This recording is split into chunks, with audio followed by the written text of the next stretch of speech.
1 year after a pivotal parliamentary election, Georgia is now set to hold local elections this Saturday, 4th of October. However, it is not an election day for everyone, as 8 major pro-European opposition parties are boycotting the ballot, arguing that participation would only serve to legitimize the ruling party. Other opposition actors believe that elections still offer opportunities, so they're choosing to participate. რაშიც ვცდილობთ ახლა რომ დავარწმუნოთ მოქალაქეები, დავარწმუნოთ რომ არჩევნებზე მივიდნენ და მისულ შემთხვევაში გამარჯვება იქნება გარდაუვალი.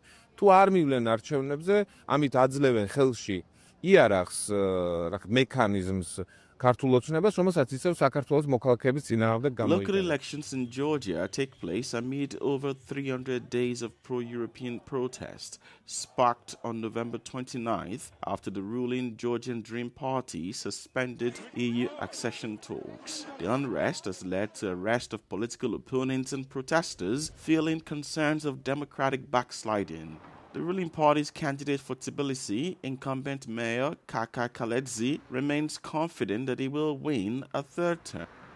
Კონო ამ ხარდაჭერას ჩვენ ყოველდღიურად გვგრძნობთ. ხალხი რეალურად ხედავს და შეუძლია გააკეთოს განსხვავება, ვინ არის. ვინ რომელი პოლიტიკური პარტია რას ემსახურება, ვის ემსახურება.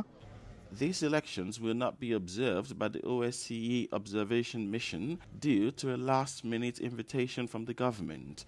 Local watchdogs have also declined to monitor the vote, citing an inability to ensure free and fair conditions due to recent restrictive laws and political pressure.